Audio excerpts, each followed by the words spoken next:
Ladies and gentlemen, 2016 has finally come to a close, and for a year that for many people they seem to draw a consensus was one of the worst in recent memory, it doesn't seem to have been any different for the realm of video games. Typically, I do a top 10 list of the most disappointing games of the year, but I found myself so hard pressed to narrow down the amount of upsetting, disappointing, shitty video games from this past year, I'm actually doing a top 20 countdown. That's right, the top 20 most disappointing games of this past year. Now you might say, well, what constitutes a disappointing game?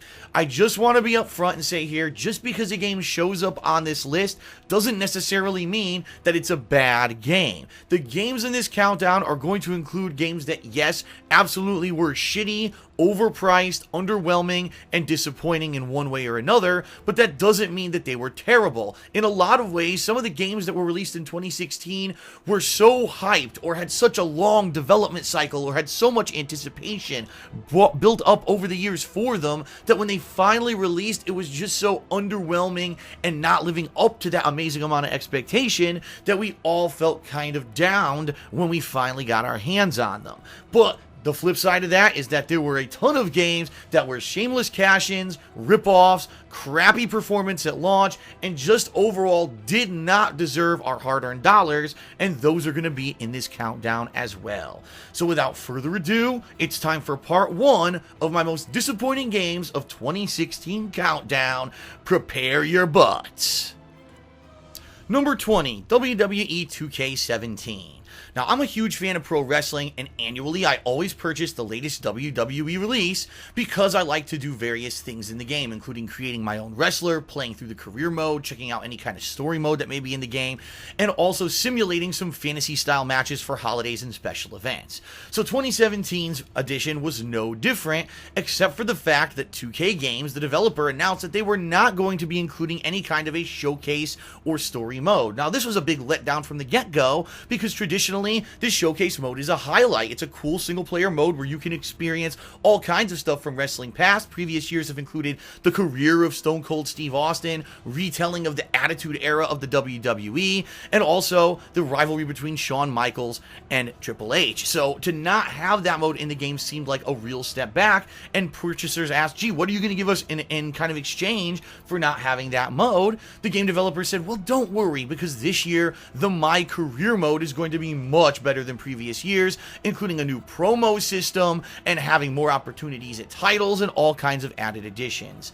So we all bought into it, we bought the game, and sadly, we all found out the hard way that all these promises pretty much were not lived up to. First of all, the new promo mode is incredibly silly. All you do is you pick various different quick time speech choices during a little promo. Yeah, maybe you have opportunity to build up either your heel character or your face character a tiny bit more, but ultimately, when you're trying to simulate matches and or a television show or pay-per-view, these promos feel more like something that splits up the actual events that you want to get to, the matches, and holds up the actual fun content rather than anything else. If anything, it was a good attempt at adding something new, but ultimately it fell flat on its face. Now, the rest of the career mode unfortunately just pans out to be pretty damned boring. Sure, there's more wrestlers than ever before, there's more created character features than ever before, but the bottom line is you just grind and grind and grind at repetitive, meaningless, one-off matches week after week after week after week. Only upon release, we all found out that it could take upwards of 10 to 15 hours of repetitive grinding gameplay before you even get a title shot at anything interesting. And you all know, when you have a created wrestler and you're playing career mode, you want to reach the top of the rung, the upper echelon, win a tournament, get that title, defend it against opposition, and maybe even move up to the next level of championship. It takes so long in WWE 2K17 that you just give up at some point. And so for a game that took out a featured game mode that we all loved to add in a My Career mode that was incredibly underwhelming, too boring, and so much of a grind to get to anything interesting, it just seemed like the game devs did not live up to their promises, and sadly, 2K17 really does feel like the worst entry in the WWE series for the past several years. Number 19, Dragon Ball Xenoverse 2. You know, sometimes game developers just follow that classic mantra of if it ain't broke, don't fix it. But you gotta be careful, because when you're creating a sequel to an established franchise, you have to make sure that you have enough innovation and new content to warrant an actual new game release. And sadly, with Dragon Ball Xenoverse 2, it seems like the game developers were trying to improve upon the formula of the original game so much, they forgot they were actually making a sequel. The plotline is identical to that of the first game. A lot of the characters, even the major villains, are the same, and yeah, even some of the actual combat scenarios are just ones from the established Dragon Ball Z franchise, so therefore you're redoing a lot of the identical fights from the original game. Now, not to say that there aren't noted improvements, including a very increased frame rate from the original release, a hub city that seems a lot more interesting because now you can move through it more quickly and you can actually fly around rather than always running on foot, which was a major complaint of people who played the first one, and also some pretty improved combat mechanics. But this game feels more like Dragon Ball Xenoverse 1.5 than 2, and it really seems like they should have maybe released this as a $20 DLC patch rather than a full $60 release. Even being a massive fan of the Dragon Ball franchise, I found it hard to justify a full retail price tag for a game that pretty much uses at least 60 to 70% of the exact same assets and plotline from the original. Boy, was this underwhelming and disappointing. We were looking for a lot more, and we didn't get it. Number 18, Attack on Titan. Sometimes an established and popular pop culture franchise can be adapted to a successful video game, and sometimes it just doesn't translate. With Attack on Titan, sadly, it falls into the latter category, because this is a very popular anime and manga established plotline where humanity is on its last legs. They're hidden behind these defensive walls as giant mutated monsters are attacking them and trying to eat them alive for seemingly no reason, and it's up to an elite class of highly trained assassins to take down these mutated monstrosities. It's a cool premise, but translated into gameplay of a video game, after about an hour of playing Attack on Titan, you've pretty much seen everything the game has to offer, including all of the gameplay mechanics and pretty much every enemy type you're going to see throughout the entirety of the game. Now, you may say, yeah, but in the actual series itself, there's not a wide variety of enemies as well. That's true, and that's probably one of the reasons why this doesn't translate well into a video game. If you're going to sell me a full-priced retail game, you got to give me something to hold me over for, 8 to 10 to 12 hours of gameplay. That's not the same repetitive grinding over and over, and sadly, that's what happens with Attack on Titan. Now, to make matters worse, there actually are missions unlocking new kinds of elements and enemies past the main campaign of the game, but you have to do insane amounts of grinding, repetitive, boring side missions that mean absolutely nothing to earn enough credits to actually unlock those missions and get to them, making it an even more of a grind and a time waster game. For a franchise that we all know and love from Japanese culture, it's sad that this game did not translate into an entertaining game at all. It was a really big letdown. Number 17, The Walking Dead Michonne. Telltale Games has become a game developing studio that is known for taking any kind of a pop culture franchise and being able to adapt it to a narrative, episodic-based video game that basically becomes gaming gold. I mean, they've made their mark in the realm of game development over the past several years for this style of game. And The Walking Dead is the game franchise that put them on the map. It's incredibly successful. In fact, we just started up with Season 3, and already the game is turning out to be pretty awesome. And so in 2016, Telltale decided, hey, let's have a spin-off franchise with The Walking Dead Michonne. Now, the difference here was that the main protagonist and character in the series, Michonne, is already an established character from the Walking Dead franchise.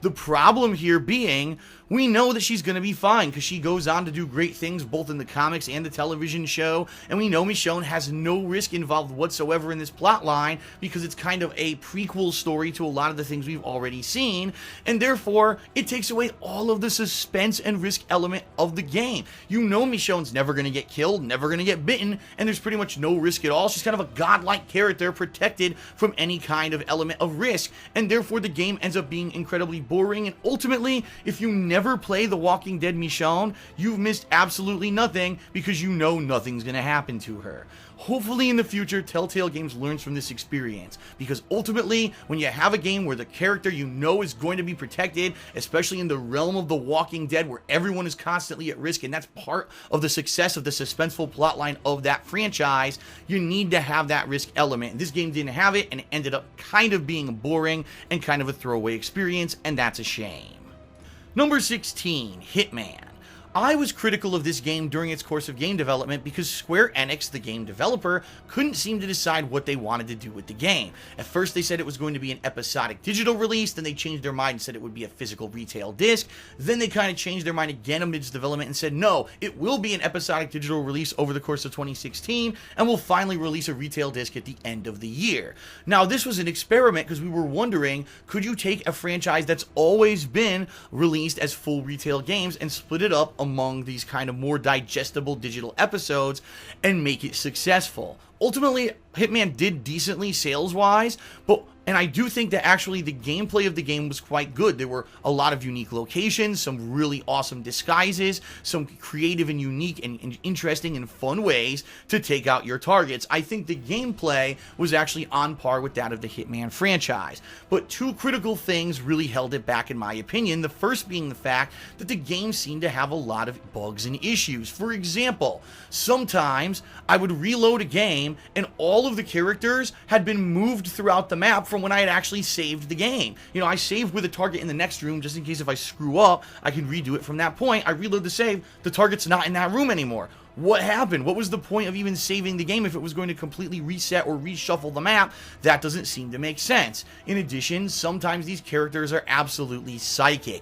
They can see you through walls. Everyone magically gets psychically alerted when only one character sees you, which makes absolutely no sense. It's everything wrong with this kind of game. If you're trying to be hyper realistic and you're trying to simulate an assassin trying to come through silently, you want to be sure that the targets and the different people, security guards, etc., are going to react realistically, and sadly that doesn't really happen in Hitman a lot of the time. But for me, even more so than the bugs and those issues was the fact that the story felt so disjointed because the episodes were released so sporadically throughout the course of 2016 that I really didn't get any kind of a story whatsoever out of the game. Yeah, every single episode had a cutscene or two that kind of advanced the storyline, but ultimately by the end, there's a couple characters that are gone. You don't know where the hell they are or what happened to them. It's a big cliffhanger ending at the end of this game that doesn't really resolve anything, and ultimately it feels more kind of like, well, this was a way to give you more Hitman gameplay, but it doesn't really feel like a full entry in the Hitman series.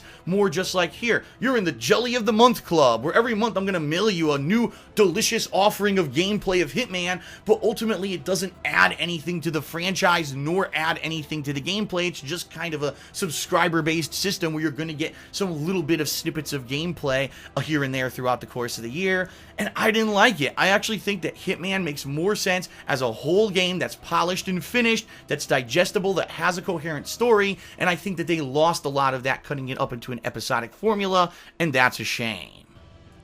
Well, that's it for this part. Hope you liked the video, and if you did, please consider giving it a like here on YouTube, and be sure to subscribe to KO Gaming so you don't miss the end of this countdown, as well as other ones coming up in the future. Thanks a lot for watching, and I'll see you next time for the most disappointing games of 2016. Peace out.